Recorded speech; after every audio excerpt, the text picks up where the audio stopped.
చెప్తున్నాను.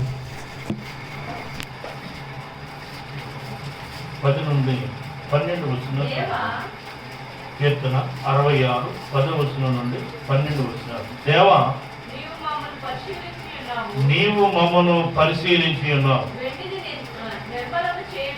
వెండిని నిర్మూలన చేయరీతిగా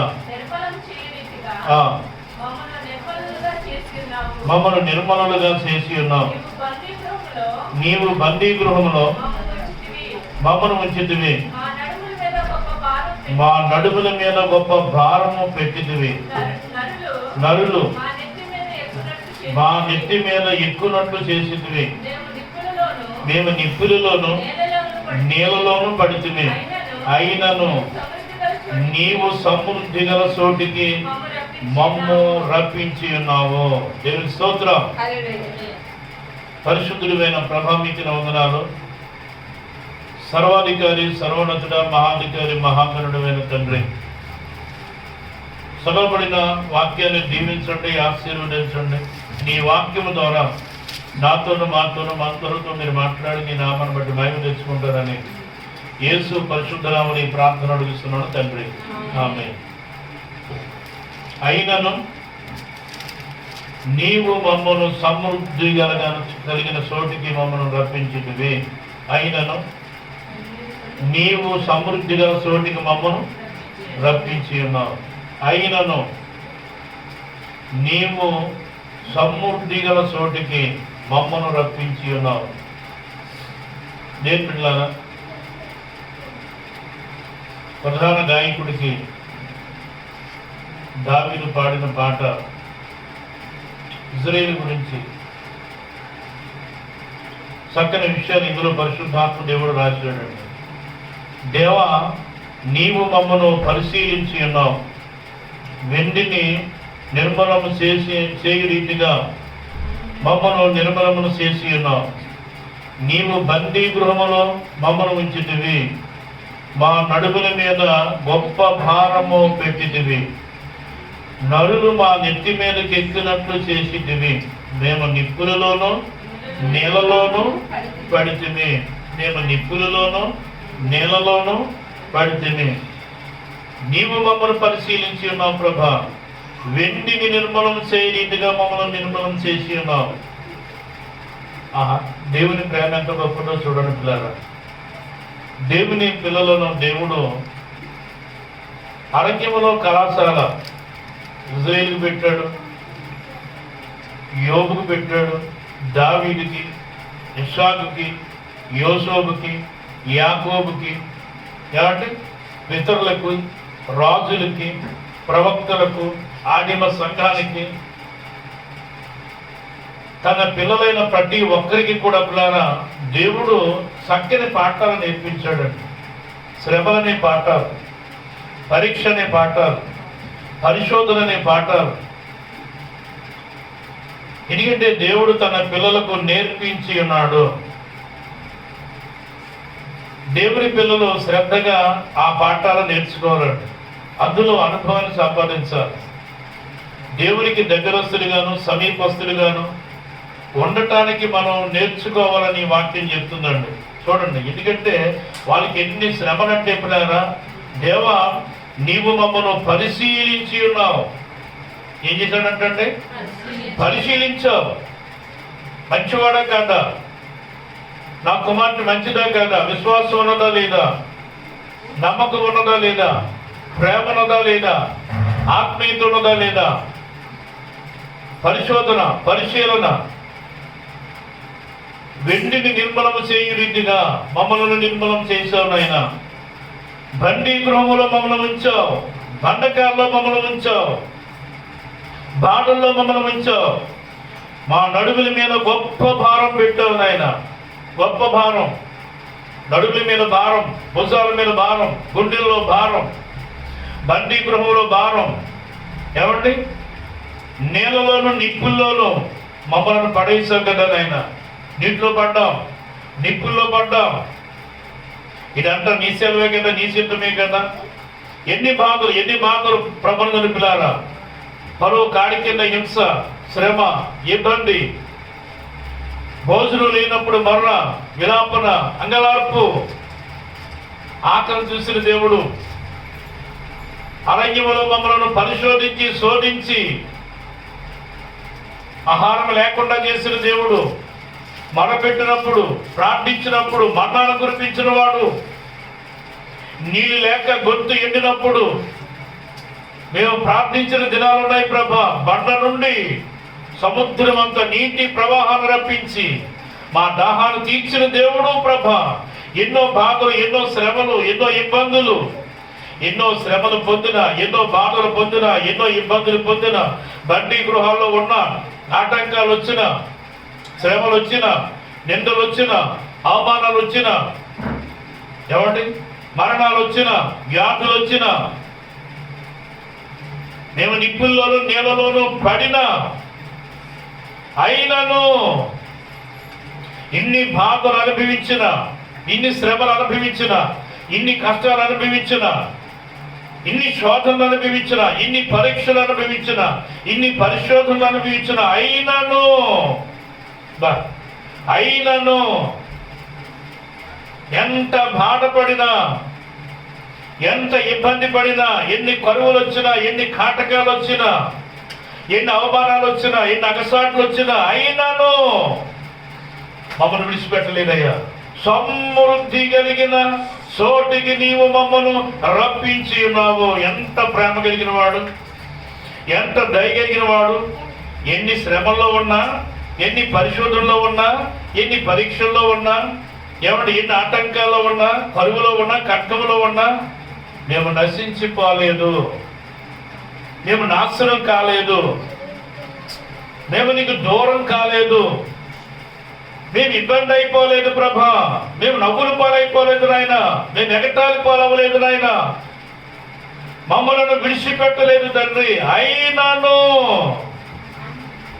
నీవు సమృద్ధి కలిగిన చోటికి మమ్మల్ని రప్పించలేవా. ఎంత మంచి దేవుడు తండ్రి, ఎంత గొప్పవాడు నాయన, ఎంత ప్రేమ నీది, ఎంత కనికరము నీది, ఎంత జాలి నీది ప్రభా. దేవుని ప్రేమ ఎంత గొప్పదండి. దేవుడు తన పిల్లలను పరీక్షిస్తాడండి. చూడండి 26వ కీర్తన 2వ వచనం చూడండి. దావీదు అంటాడు 26 2వ కీర్తన అండి, 26 కీర్తన 2వ వచనం. యెహోవా నన్ను పరిశీలించుము, దేవా నన్ను పరిశీలించు, నన్ను పరీక్షించు నాయన. నా అంతరింద్రియములను నా హృదయమును పరిశోధించుము. నా అంతరింద్రియములను, నా హృదయమును, నా ఆలోచన, నా తలంపు, నా ఉద్దేశము పరిశీలించండి ప్రభా, పరిశోధించండి నాయన. ఎవరన్నా ఈ ప్రార్థన చేస్తారండి? యెహోవా నన్ను పరిశీలించండి, నన్ను పరిశోధించండి, నా హృదయాన్ని పరిశీలించండి, నా ఆలోచన తెలుసుకోండి, నా ఉద్దేశాలు తెలుసుకోనైనా, నా తలంపులు తెలుసుకో ప్రభా. ఎవరైనా ఇలాంటి ప్రార్థన చేస్తున్నారంటే నాకు ఆరోగ్యం ఇవ్వండి ప్రభా, నాకు సమృద్ధిని ఆహారం ఇవ్వండి ప్రభా, నాకు మంచి వస్త్రాలు ఇవ్వండి ప్రభా, నాకు మంచి ఇల్లు ఇవ్వండి ప్రభా, నాకు మంచి ఉద్యోగం ఇవ్వండి ప్రభా, నాకు మంచి ప్రమోషన్ ఇవ్వండి ప్రభా, నాకు మంచి కృప ఇవ్వండి ప్రభా. అయ్య బాబోయ్, ఈ ప్రార్థనలో చాలా తేలిగ్గా సులువుగా వల్లించి మనం ప్రార్థన చేస్తూ ఉంటాం. కానీ దావీదు మహారాజు, దేవా నన్ను పరిశీలించండి, నన్ను పరీక్షించండి ప్రభా, నన్ను పరిశోధించండి. 139 చూడండి, కీర్తన 23వ వచనం చదవండి. 139 23. 130. దేవా నన్ను పరిశోధించి, చూసాం, దేవా నన్ను పరిశోధించి నా హృదయాన్ని తెలుసుకోనైనా, నా హృదయంలో ఏ ఉద్దేశాలు ఉన్నాయో, ఏ తలంపులు ఉన్నాయో, ఏ ఆలోచనలు ఉన్నాయో, ఏ ఊహలు ఉన్నాయో, ఏ గానాలు ఉన్నాయో, ఏ బాధలు ఉన్నాయో, ఏ సంతోషాలు ఉన్నాయో, ఏ చింత ఉందో, దేవా నా హృదయాన్ని పరిశీలించండి, తెలుసుకోనైనా, నా హృదయంలో ఏముందో తెలుసుకోనైనా, నా మనసులో ఏముందో తెలుసుకోనైనా, నా మైండ్లో ఏముందో తెలుసుకోనైనా. ఎంత ధైర్యం దావీదుకండి, ఏం ప్రార్థన బాబు. దేవాలను పరిశీలించండి, పరీక్షించండి ప్రభా, నన్ను తెలుసుకోనైనా. సర్వమ్మ నన్ను పరీక్షించి నా ఆలోచనలు తెలుసుకో నాయన. ఎవరు తెలుసుకుంటారండి? భర్త ఎప్పుడైనా భార్య దగ్గరికి వచ్చిన ఆలోచనలు తెలుసుకుంటున్నావా అని అడిగాడు నేను ఎప్పుడన్నా? అసలు నాకు ఏ ఆలోచన నువ్వు తెలుసుకుంటున్నావా? భార్య వచ్చి భర్త దగ్గరికి, ఏమండి నా ఆలోచనలు ఏమన్నా తెలుసుకుంటున్నారా మీరు? నా బుర్రలో ఎన్ని ఆలోచనలు ఉన్నాయో, నా హృదయంలో ఎన్ని ఆలోచనలు ఉన్నాయో, నా మనసులో ఎన్ని ఆలోచనలు ఉన్నాయో, నేను ఉండింది తింటే సరిపోద్ది అనుకుంటున్నావు, నీకు సేవ చేసుకుంటే సరిపోద్ది అనుకుంటున్నావు. నా ఆలోచనలు నీకు వద్దా? ఏ భార్యను అడిగిందా? ఏ భర్తను అడిగాడా? ఏ పిల్లలను అడిగారా? దావీదు దేవుణ్ణి అడుగుతున్నాడండి, దేవా నన్ను పరిశోధించండి, నన్ను పరీక్షించండి, నా హృదయాన్ని తెలుసుకోండి, నా ఆలోచనలు తెలుసుకో ప్రభా. నీకు ఆయాసకరమైన మార్గం నా యందు ఉన్నదేమో దృష్టించి చూసి నిత్య మార్గమున నన్ను నడిపించండి. చూసారా? నీకు ఆయాసకరమైన మార్గము నా యందు ఉన్నదేమో చూడు, నన్ను చూడు నాయన. నీకు ఆయాసకరమైన మార్గం నా యందు ఉన్నదేమో, నీకు ఆయాసకరమైన ఆలోచన నా యందు ఉన్నదేమో, నీకు ఆయాసకరమైన పని నా యందు ఉన్నదేమో, నీకు ఆయాసకరమైన ఇబ్బంది నా యందు ఉన్నదేమో ఒక్కసారి చూడు నాయన. నేను ఇల్లు కట్టుకున్నాను చూడు నాయన, నేను బంగారం కొనుక్కున్నాను చూడు నాయన, నేను వెండి కొనుక్కున్నాను చూడు నాయన, నేను పొలం కొనుక్కున్నాను చూడు నాయన, నేను పశువులు కొనుక్కున్నాను చూడు నాయన, నేను ఒక వాహనాన్ని కొనుక్కున్నాను చూడు నాయన అన్నాడు ఆయన. అనలేదండి. ఏమన్నాడు? ఆయన ఏం చూడమంటున్నాడు? నీకు ఆయాసకరమైన మార్గం నా యందు ఉన్నదేమో చూడు ప్రభా. మనం ఏమైనా నీ చూడమంటాం, నా ఇల్లు చూడండి ఆయన, నా పిల్లలు చూడండి ఆయన, నా భర్తలు చూడండి ఆయన, నన్ను చూడండి ఆయన. ఏం చూడండి? పై రూపం చూడాలా? దావీదు పై రూపాన్ని చూడమంటలేదండి. ఏం చూడమంటాడు? నీకు ఆయాసకరమైన మార్గము నా యందు ఉన్నదేమో దృష్టించి చూడు నాయన, నిత్య మార్గము నన్ను నడిపించండి, నిత్య మార్గములు నన్ను నడిపించండి ప్రభా. ఏమండి? దేవుడు తన బిడ్డలను పరిశోధిస్తాడండి, పరిశీలిస్తాడు. మనం ఎలా ఉంటామని పరిశీలిస్తాడు. పొట్టం వేస్తాడు, అగ్ని కొలువులు వేస్తాడు. ఉంటావా ఉండవా? ఊడిపోతావా? నిలబడతావా నిలబడవా? ప్రార్థన చేస్తావా ఆపేతావా? విశ్వాసం ఉంటుందా ముక్కలైపోద్దా? నమ్మకం ఉంటారా చెదిరిపోద్దా? ఇబ్బంది కొలువులో నీ భవిష్యత్తు ఏంటి? నీ నమ్మకం ఏంటి? నా మీద నీకున్న ప్రేమ, నా మీద నీకున్న భక్తి, నా మీద నీకున్న విశ్వాసం, నా మీద నీకున్న నమ్మకం, నా మీద నీకున్న భయము ఈ ఇబ్బంది కొలుములో తెలిసిపోద్ది, ఈ పరిశోధనలో తెలిసిపోద్ది, ఈ పరీక్షలో తెలిసిపోద్ది అంటున్నాడు దేవుడు. ఇబ్బంది కొలుములో ఆయనే ఏ చేస్తానంటున్నాడండి. దావీదు అన్నాడు, నీకు ఆయాసకరమైన మార్గం నా యందు ఉన్నదేమో దృష్టించి చూడు నాయన, నా హృదయం తెలుసుకో నాయన, నా ఆలోచన తెలుసుకో ప్రభా. ఎప్పుడన్నా నేను దుఃఖ పెడుతున్నానేమో, ఎప్పుడన్నా నేను బాధ పెడుతున్నానేమో, మాట ద్వారా కానీ, ప్రవర్తన ద్వారా కానీ, ఆలోచన ద్వారా కానీ, తలంపుల ద్వారా కానీ నీకు ఆయాసం కలుగుతుందేమో ప్రభా. నిన్ను దుఃఖ పెడుతున్నానేమో, ఒక్కసారి దృష్టించి చూడు నాయనా. నిత్య మార్గమున నన్ను నడిపించండి, శాంతి మార్గమున నన్ను నడిపించండి, జీవ మార్గమున నన్ను నడిపించండి, వెలుగు మార్గమందు నన్ను నడిపించండి, మోక్ష మార్గమందు నన్ను నడిపించండి నాయన. గిరియాదని అంటాడు, సరైన మార్గమందు నన్ను నడిపించావు నాయన అని ప్రార్థన చేశాడండి. సరైన మార్గమందు నన్ను నడిపించావు ప్రభువా. అంటే భూమి సరైన మార్గాలు ఉన్నాయి. మార్గములో నిలిచి చూడుడి, మేలుకరమైన మార్గం ఏదో అడిగి తెలుసుకోండి, అప్పుడు మీకు నెమ్మది కలుగును అంటాడు ఇర్మియా ప్రవక్త. ఏర్పిటారా? నిత్య మార్గమున నన్ను నడిపించు తండ్రి. ఇవాళ నడిపించి రేపు ఆగిపోయే మార్గాలు నాకు వద్దు నాయన. పరలోకానికి నడిపించే మార్గం నాకు కావాలి. మహిమలోకానికి నడిపించే మార్గం నాకు కావాలి. ఇందాకేం చెప్పాడు, వైకుంఠానికి నడిపించే మార్గం నాకు కావాలి. హిందూస్ వైకుంఠం అంటారు, మనం పరలోకం అంటాం. దేని బిడ్డారా, నీ కాయస్కరణ మార్గం ఎంత ఉన్నదేమో దృష్టి నుంచి చూడండి. ఆయన యోబు 23:10 చూడండి. యోబు 23:10 చూడండి.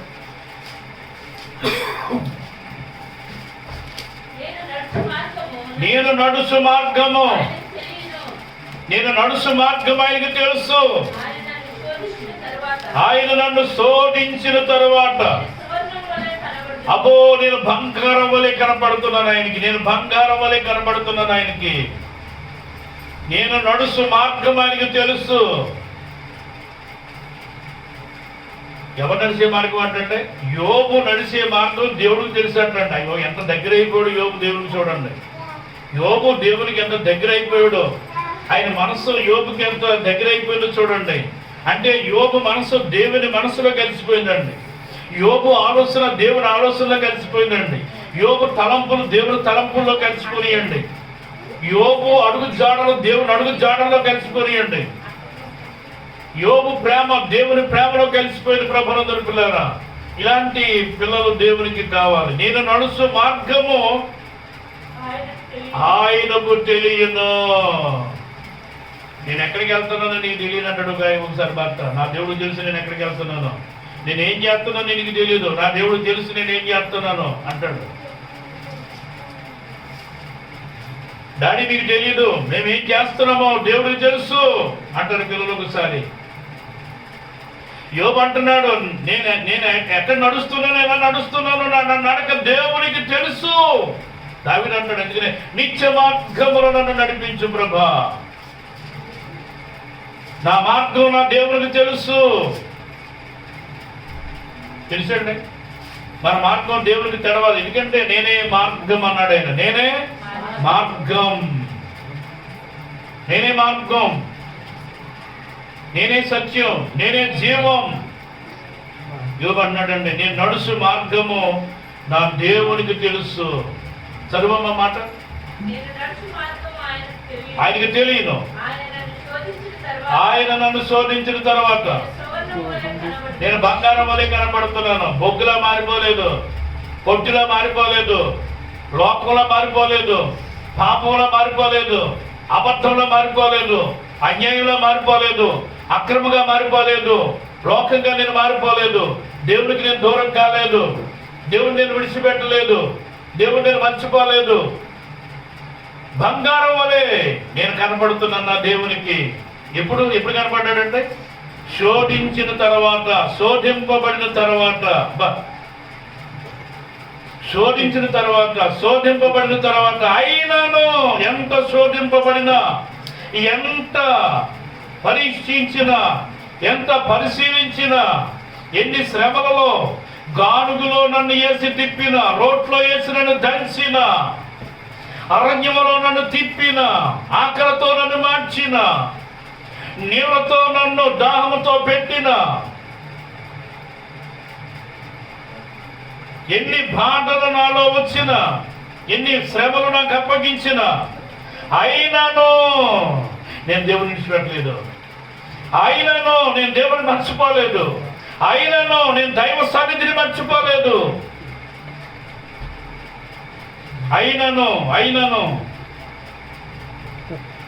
ఇబ్బంది పడుతున్నారు పాపం, ఇబ్బంది పడుతున్నారు వాళ్ళు, ఇబ్బంది పడుతున్నారు. నేను మధ్యవర్తిగా వెళ్ళాను, బ్యాంకులో సంతకం పెట్టాను, డబ్బు కట్టలేదు, ఎగ్గొట్టేశాడు, వెళ్ళిపోయాడు. అయినను దేవుడు నన్ను విడిచిపెట్టలేదు, నేను అప్పుల పాలు కాలేదు.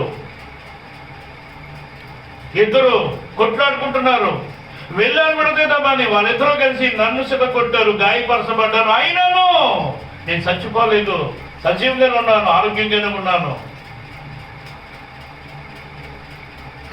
దేవుని పిల్లలు ఎన్ని ఇబ్బందులు పడ్డా, ఎన్ని సమస్యల్లో సిక్కుకుపోయినా దేవుడు వాళ్ళని సమృద్ధి కలిగిన చోటికి ఆయన రప్పించేవాడు. ఇశ్రాయేలు అదే చెప్తున్నారండి, అయినను ఆయన మమ్మను సమృద్ధి గల చోటికి మమ్మలను రప్పించి ఉన్నాము నాయన. దేవానికే మహిమ. నేను నడిచే మార్గం నా దేవునికి తెలియను. నేను శోధింపబడిన తర్వాత సువర్ణం వలె నేను మారుతున్నాను. శోధనలో ప్రార్థన నేర్చుకున్నాను, శోధనలో వివేకం నేర్చుకున్నాను, శోధనలో విధేయత నేర్చుకున్నాను. శోధనలో నా దేవునికి భయపడ్డాను, నా దేవునికి లోబడ్డాను. నా ప్రార్థనా జీవితం పెరిగింది, నా విశ్వాస జీవితం పెరిగింది, నా వాక్య ధ్యానం పెరిగింది, నా సన్నిధి అనుభవాలు పెరిగినాయి, నా దేవుడితో అడుగులు పెరిగినాయి, నా దేవుడితో సంబంధం పెరిగింది, నా దేవుడితో సహవాసం పెరిగింది. కారణం ఏంటో తెలుసా? ఆ శోధన కొలుములోనే నా దేవునికి నాకు పరిచయమైంది. ఆ శ్రమ ఇబ్బందుల్లోనే నా దేవునికి నేను దగ్గరయ్యాను. నా దేవుడు నన్ను బంగారంగా మార్చేశాడు. మసిబొగ్గులా ఉండేదాన్ని నేను. లోకం నాలో ఉంది, లోకాశలు నాలో ఉన్నాయి, మనుషులు నాలో ఉన్నారు, లోక భోగాలు నాలో ఉన్నాయి, లోక భోగేచ్ఛలు నాలో ఉన్నాయి. ఎందుకంటే శ్రమ అనే కొలుములో ఎప్పుడైతే వెళ్ళానో నేను ఆయనకి బంగారం వల్లే నేను కనపడుతున్నాను. నన్ను బంగారంగా మార్చేశాడు ఆయన.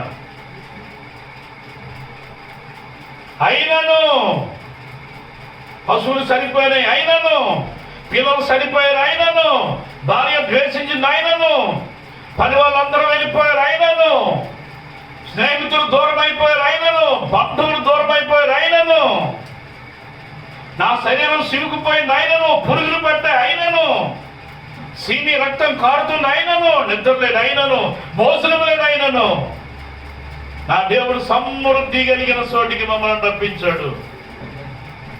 ఎన్ని బాధలు పడ్డా, ఎన్ని శ్రమలు పడ్డా.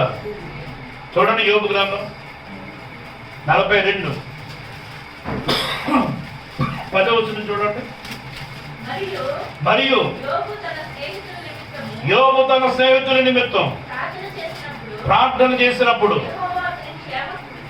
యెహోవా అతని క్షేమ స్థితిని మరలా అతనికి దయచేసును. అయినను నా దేవుడు మరలా సమృద్ధి కలిగిన చోటికి నన్ను నడిపించాడు. నా స్నేహితుల కోసం నేను ప్రార్థన చేశాను, నా స్నేహితుల కోసం ప్రార్థన చేశాను. నా దేవుడు నా స్థితిని జ్ఞాపకం చేసుకున్నాడు, నా ఇబ్బందిని జ్ఞాపకం చేసుకున్నాడు, నా శ్రమను జ్ఞాపకం చేసుకున్నాడు, నేను పొందిన బాధలను జ్ఞాపకం చేసుకున్నాడు, నేను చేసిన అంగలార్పు నా దేవుడు జ్ఞాపకం చేసుకున్నాడు. 12వ వచనం చూడమ్మా, 42:12.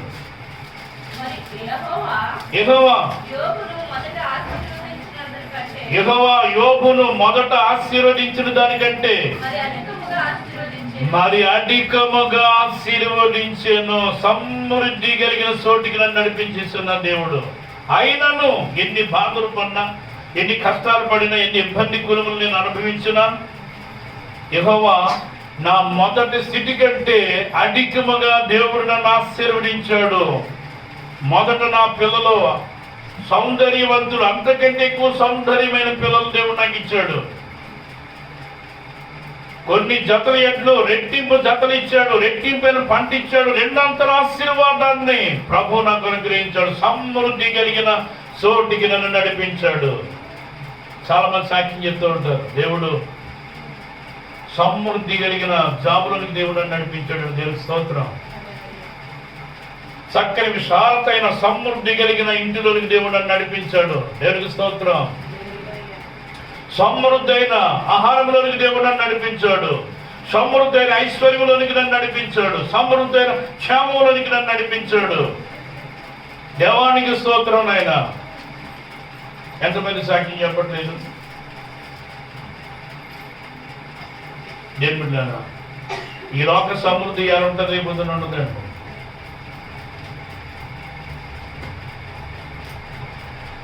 వాక్యం చెప్తుందండి, సమృద్ధి కలిగిన చోటికి దేవుడు మమ్మలను తీసుకుని వచ్చాడు.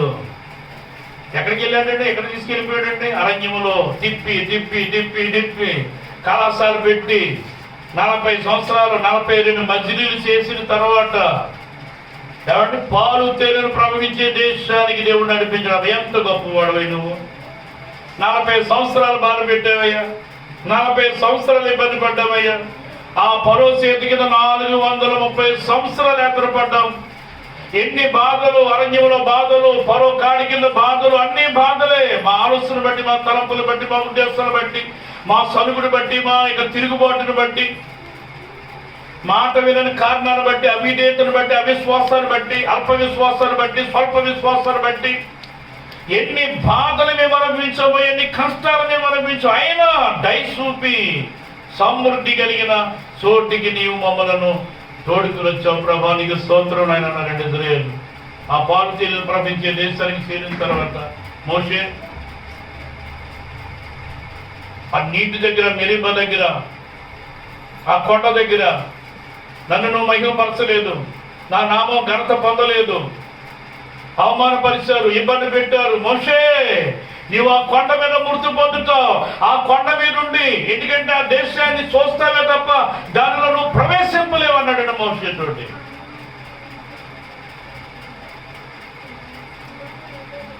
నేను పెట్టాను 40 సంవత్సరాలు నడిపించిన మోషే అంటే దేవుడి దగ్గరికి వెళ్ళలేదని కాదండి, పరలోకం చేరుకోలేదని కాదు, ఆ పాలు తేలిన ప్రపంచే దేశాన్ని మాత్రం చూశాడు తప్ప ఇజ్రాయేలుతో చేరుకోలేకపోయాడు. ప్రభుత్వారా ఈరోజు మనం ఎన్ని మాట్లాడుతున్నామంటే అది ఏదో కాని మాట పలికినందుకు. ఏమండి, బండను పట్టమన్నాడు ముందు మోసేది, బండను కొట్టన్నాడు, కొడితే బండను నీళ్ళు వచ్చినాయి. దేవుడు ఎంత జ్ఞానవంతుడంటే తర్వాత బండతో మాట్లాడమంటాడండి, నీళ్ళు వస్తాయంటాడు. మోసే కొట్టే అలవాటు అయిపోయిందండి, బండను కొట్టే అలవాటు అయిపోయింది. ఆ కోపం మీద బండతో మాట్లాడమని మళ్ళీ బండను కొట్టాడండి. దేవుడు ఏం చెప్తే అదే చేయాలి, మాట్లాడమన్నప్పుడు మాట్లాడాలి, కొట్టమన్నప్పుడు కొట్టాలి. ఏమండి, రెండోసారి ఏమన్నాడు, మాట్లాడు మోసే నీళ్ళు వస్తాయన్నాడండి. కానీ మోసే టెన్షన్ పెరిగిపోయి వాళ్ళ సనుగుడికి, వాళ్ళ గొరుగుడికి ఆయాసం పెరిగిపోయి కోపం మీద ఆ కథకు సీలు కొట్టాడంతే. ఈ కొట్టాడు, అయినా కానీ నీళ్ళు ఆగలేదండి. వీళ్ళ దాహం నిమిత్తం మోసే దేవుడు ప్రవాహంగా ఆ బండ నుంచి నీళ్లు రప్పించాడండి. అది దేవుడు మనసులో పెట్టుకున్నాడు. మోసేని ఎంటనవ్వలేదండి. వాళ్ళు తిరిగి ప్రపంచ దేశాలు ఎంత భయంకరమో చూడండి పిల్లరా. అయినను ఇశ్రాయేలు మాత్రం ఆ పాలుతీన ప్రపంచ దేశానికి దేవుడు నడిపించాడండి పిల్లలు. ఎంతగానో సంతోషిస్తున్నారంటే యోగులు కూడా అలాంటి మంచి ఆశ పోగొట్టుకున్నవన్నీ కూడా దేవుడు మరలా యోగు పొందుకోవడానికి సమృద్ధైన 2 ఆశీర్వాదాన్ని యోగుకి దేవుడు అనుగ్రహించాడు. కారణం ఏంటంటే శ్రమ అనే కొలువులో యెషయా గ్రంథం 48వ అధ్యాయము, యెషయా గ్రంథం 48వ అధ్యాయము 10వ వచనం చూడండి. 10వ వచనం,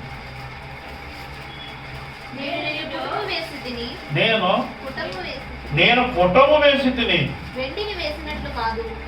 నా కుమారుడా, నేను నిన్ను పుటం వేసి తిని వెండిని వేసినట్టు కాదు, ఇబ్బంది కొలుములో నిన్ను పరీక్షించి తిని నా నిమిత్తమే ఎలా చేశాడంటే నా మహిమ నిమిత్తం, నా ఘనత నిమిత్తం, నా సాక్ష్యం నిమిత్తం అలా చేశారన్నట్టు చూడండి.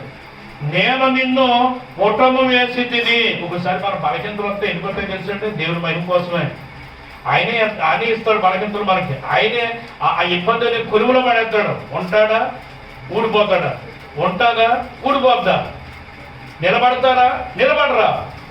ఆ ఇబ్బందిని కొలువులో అది నిందలు కావచ్చు, అవమానాలు కావచ్చు, ఆకలి కావచ్చు, ఏమంటే అప్పుల బాట కావచ్చు, రోగ బాట కావచ్చు, రణ బాట కావచ్చు, రుణ బాట కావచ్చు, పనుల యొక్క బాట కావచ్చు, ఎలాంటి బాట అయినా కానీ పిల్లారా ఆ ఇబ్బంది కొలుములో దేవుడే మనల్ని తీసుకెళ్ళి పడేస్తాడంతే. ఆ పడేసినప్పుడే మనం నిలబడాలండి. ఆ ఇబ్బందులోనే మనం నిలబడాలి. నడుము కట్టుకోనండి, నడుము కట్టుకోనండి పిల్లారా. చూడండి, పుటము వేసి తిని వెండిని వేసినట్లు కాదు, ఇబ్బంది కొలుములో నిన్ను పరీక్షించి తిని అంట.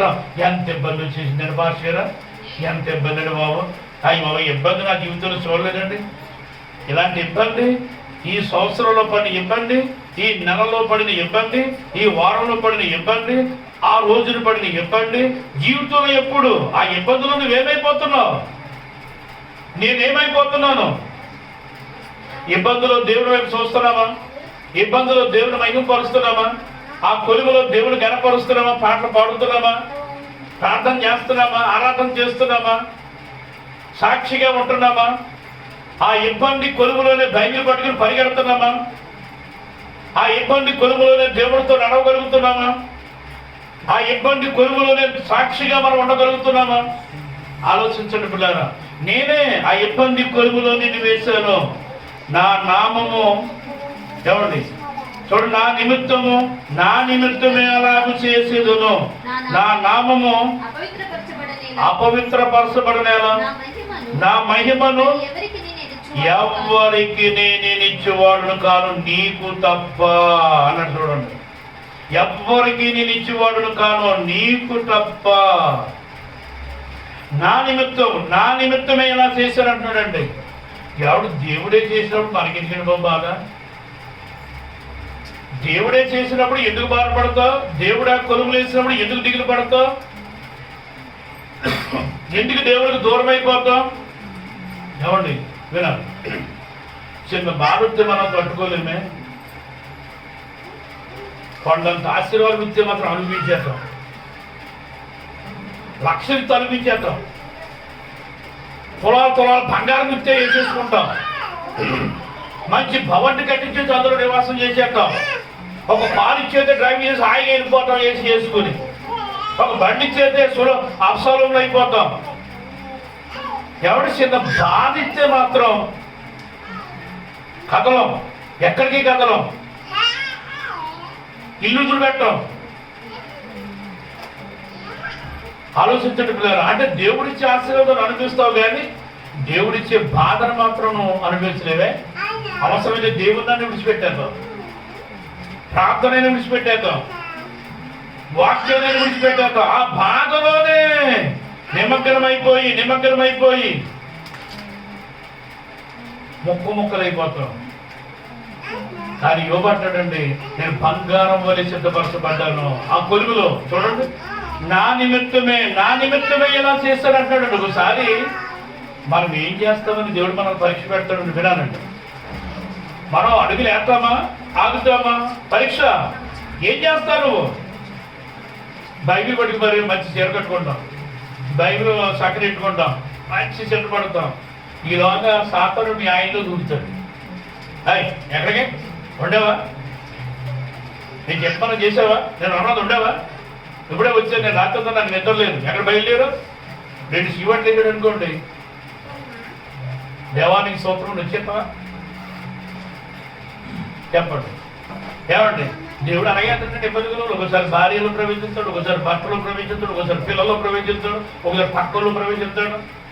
ఏమండి, ఎవరు ఖాళీ ఉంటే వాళ్ళు దూరిపోతాడండి. వాడు ప్రవేశిస్తాడు, మనల్ని ఎలాగా ఏం చేయాలని చేస్తాడండి పిల్లలు. ఒక్కోసారి దేవుడే పెడతాడు.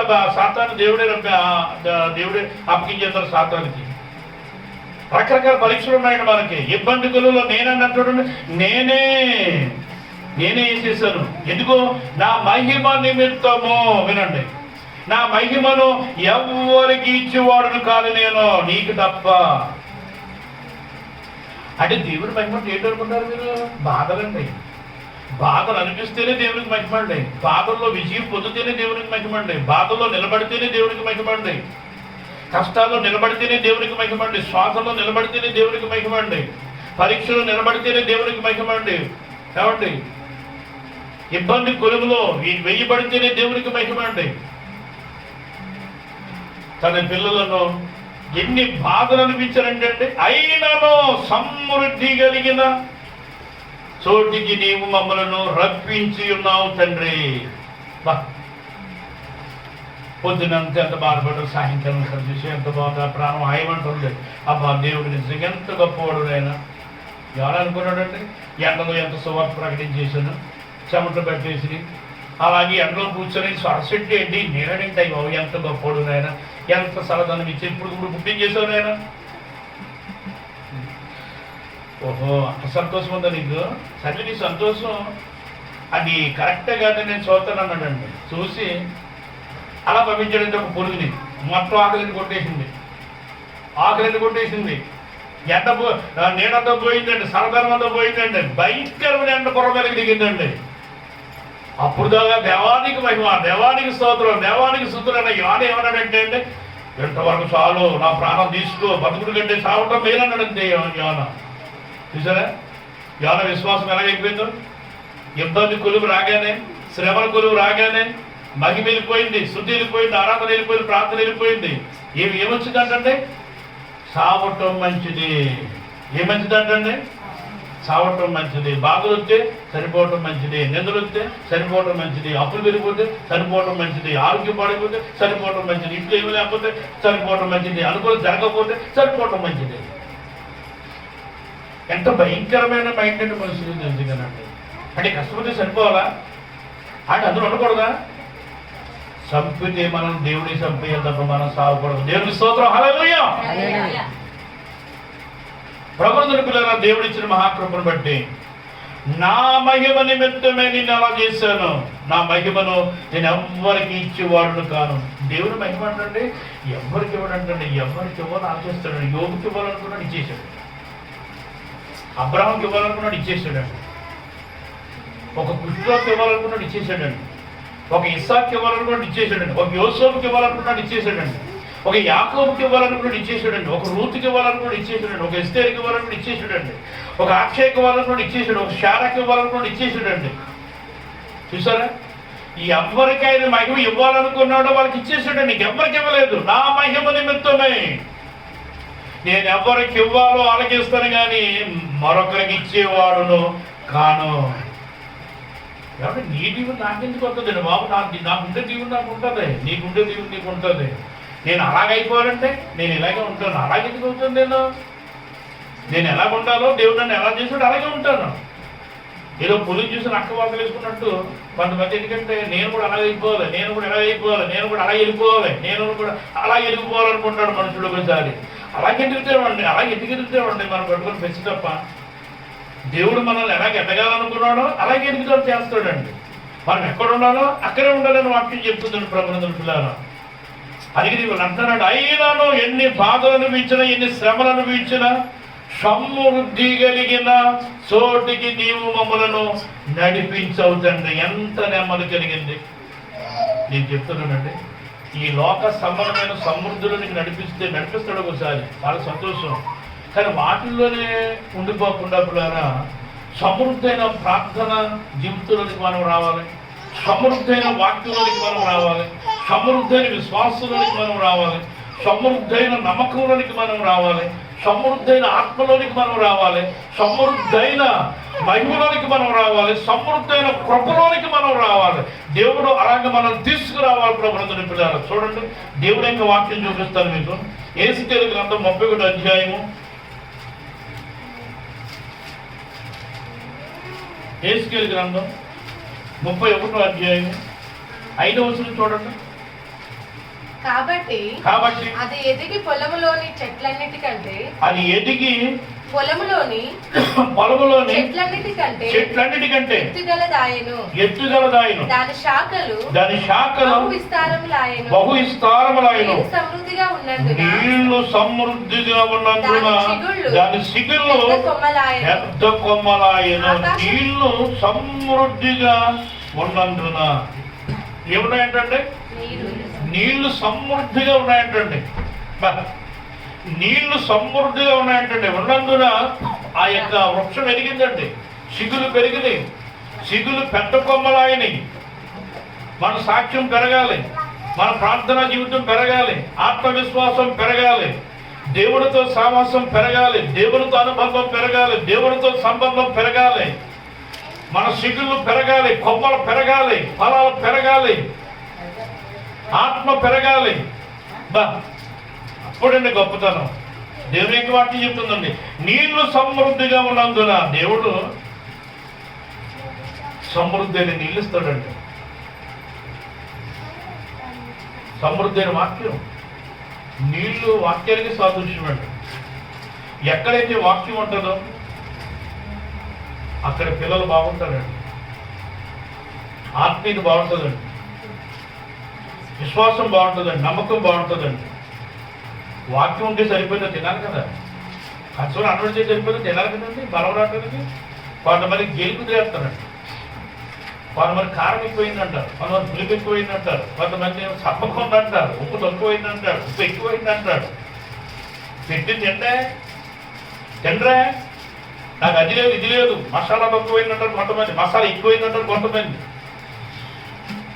ఎందుకంటే ప్రభుత్వం మన పిల్లలు తినాలి, పెట్టిన భోజనం తింటేనే బలం, ఇచ్చిన వాక్యం వింటేనే బలం, ఆశీర్వాదం, ఆత్మక బలం, శరీరానికి బలం, ప్రాణానికి బలం. సమృద్ధైన నీళ్లు ఉన్నందున ఆ మొక్క చక్కగా విరిగిందండి. కుమారుడు అంటాడండి, కూలివానికి నా తండ్రి దగ్గర సమృద్ధైన ఆహారం ఉన్నది బావ దగ్గర అంటాడండి. అంటే పనిచేసే వర్కర్స్, పని వాళ్ళకి సమృద్ధైన ఆహారం నా తండ్రి బావ దగ్గర ఉంది. నేను ఈ ఆకలికి చచ్చిపోతున్నాను అన్నాడండి. ఎక్కడ? పందులు తినే పొట్టు దగ్గర. లోకాసు వార్త 15:17 ఉంటుందన్నమాట.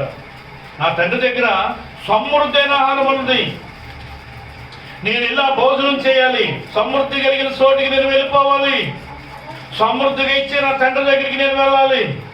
ఈ పందుల దగ్గర ఉండకూడదు నాయన, ఈ పందుల దగ్గర ఉండకూడదు నాయన, ఈ మురుకులో ఉండకూడదు నాయన, ఈ ఒక్కలో ఉండకూడదు నాయన. ఎన్ని కష్టాలు వచ్చినా, బాధలు వచ్చినా, ఇబ్బందులు వచ్చినా, సమస్యలు వచ్చినా అయినాను నా తండ్రి సమృద్ధి కలిగిన చోటికి నన్ను నడిపించగలిగిన సమర్థుడు ఆయన. క్షమించగలిగిన వాడు, కనికరించగలిగిన వాడు, ప్రేమించగలిగిన వాడు, కక్ష పెట్టుకోలేని వాడు, బాధ పెట్టుకోలేని వాడు నా తండ్రి, జాలి చూపేవాడు.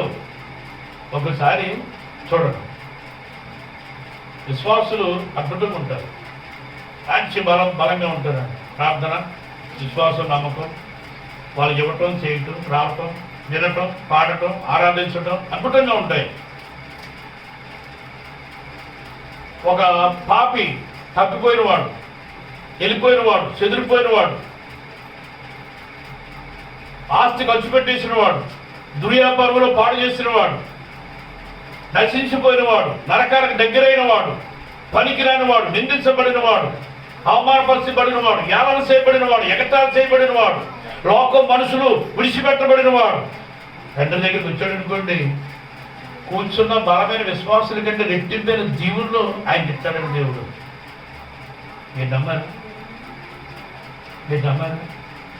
అప్పుడప్పుడు పాడు చేసి పతనం చేసి నశించిపోయి నాశనం అయిపోయి ఏడుస్తూ పశ్చాత్తాపడి తండ్రి దగ్గరికి వస్తే ఇక్కడ ఉన్న బలమైన విశ్వాసుల కంటే రెట్టింపైన ఆశీర్వాదాలు ఆయనకి ఇస్తాడండి దేవుడు.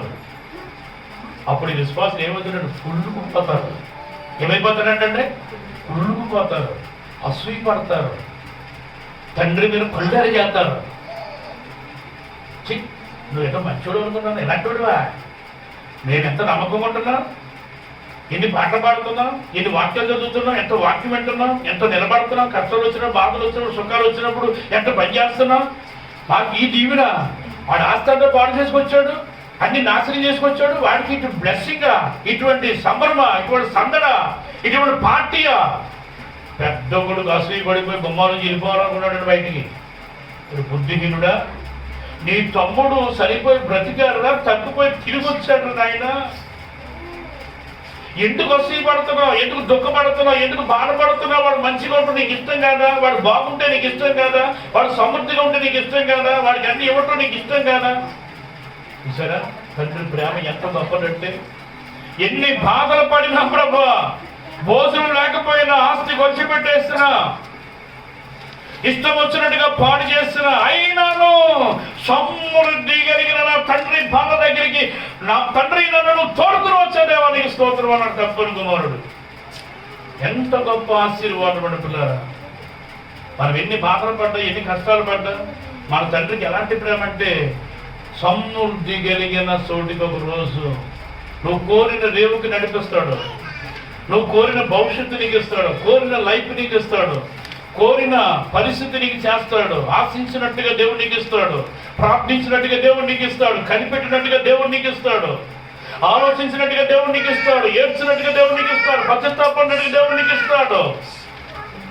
ఒక రోజు ఎన్ని బాధలు పడ్డా, ఎన్ని అవమానాలు పడ్డా, ఒక రోజు నువ్వు అనుకున్న గమ్యస్థానానికి నువ్వు చేరుకోగలుగుతావు. ప్రియమైన తండ్రి, ప్రియమైన కుమారుడు, ప్రియమైన తల్లి.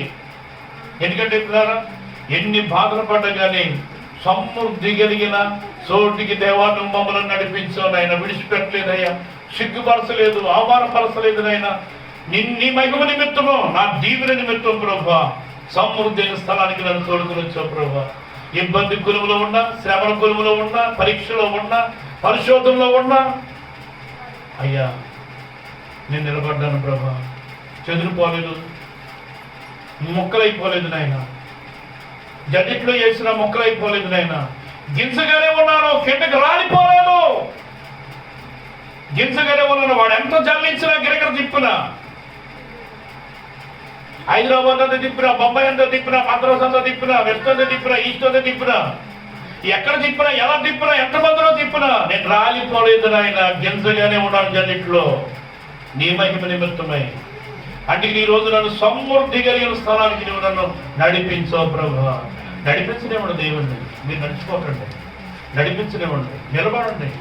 ఎన్ని శోధనలు వచ్చినా, కష్టాలు వచ్చినా నిలబడండి. నడుము కట్టుకోండి, విడిపోకండి. చిన్న చిన్న బలహీనతలకి బాధపడొద్దండి. దేవుడు ఉన్నాడు తప్పించడానికి, ఒక స్థలానికి నడిపించడానికి, ఆశలు తీర్చడానికి, ఆశయాల్లో విజయాలు ఉండడానికి పిల్లారా మన ప్రభు సిద్ధంగా ఉన్నాడు. దేవుడి మాటలు దీవించును గాక. ఆమేన్.